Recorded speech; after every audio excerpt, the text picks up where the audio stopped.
Elementary, my dear Watson. What is it, Holmes? Just as I surmised. Notice the precise angle of attack, the long, shallow stroke. Unmistakable, Watson. We're dealing with a professional. Go and get Lestrade. We've got some divot detecting to do.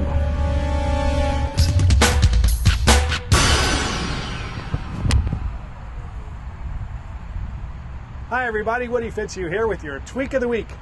Today we got an email from Sandy in Charlottesville, Virginia. Sandy wants to know, how do I know that my divot's correct? Sandy, today we're going to talk just a little bit about divot detection. And we're going to tell you how you can identify what's going on in your swing by what your divot looks like. And one of the things we're going to do today is give you some clues to help you understand what's happening at impact by just looking at the divot and seeing what happened at the moment of impact. What we want to have happen is we want to swing the club in a perfect circle around our head. And as we do so, the club's going to contact the ground only at one point, and that point is past the golf ball. Some people think that the divot starts before the golf ball. In actuality, it has to start after the golf ball or else you're going to hit it fat. So when you think about it, that one's pretty obvious. We want the divot to start after the golf ball. And secondly, the divot needs to be shallow, thin, and long, and it needs to be a hair left of the intended target line. And the reason? Because in the golf swing, if we're swinging the club in a perfect circle, the farthest out away from our body the club ever gets is at impact. After impact, the club begins to turn back around our body, and therefore the divot needs to be just a hair left of our intended target line. What we have in this practice location is a guy that's pretty consistent. If you'll notice, the depth of each of these divots is pretty much the same. It's kind of uniform throughout, and that shows consistency.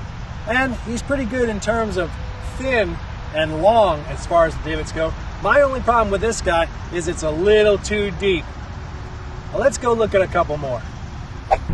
So right here I found a divot that illustrates how we should not hit a golf ball. If you'll notice, the divot starts back here, so the club comes from a very steep angle. As it attacks the ball here, what you'll notice is that the toe begins to turn and rotate in towards the target. And what this means is this ball was either hit fat and left, or it didn't get much distance on it, and it certainly was going left. So what we have is the club coming down and then rotating down into that divot and turning left. This is what we do not want, especially in this shortest space of time. We want that club to come enter this divot here and continue straight as far as we can, somewhere around in here. Then it still stays straight, but the club begins to rotate back around your body. Not closing, but just continuing to rotate around your body in that perfect circular motion that we've talked about before. What we have here is a very professional looking divot, and we can assume the ball was right there. As the club descends on its circular motion around the body, it makes contact with the ball right here. The ball slides up the face of the club and begins its journey. But our concern is with the club head and how it travels through impact.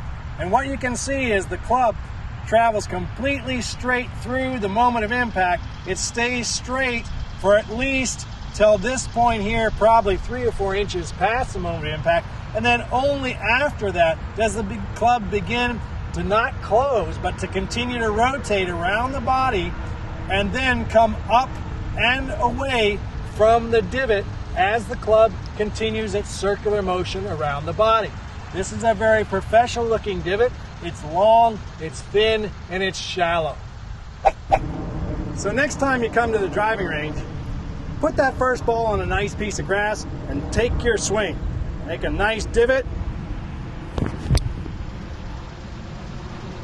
And then every time after that, put that ball at the back edge of that very first divot. And that's going to do several things for you. First of all, it's going to make it easier on your hands, your wrists, your forearms, and your fingers, because there's less dirt now in front of that golf ball.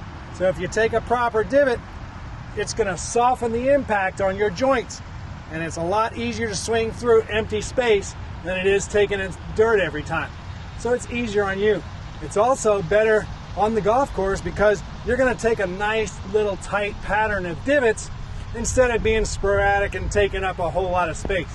Everybody else who practices there will appreciate it too, and they'll know that you know what you're doing, because this is the way it's done on the PGA Tour. So Sandy, thanks a lot for the email. Folks, if you have any questions about your golf game, shoot us an email. We'll do a golf show just for you. I'm Woody Fitzhugh, and that is your Tweak of the Week.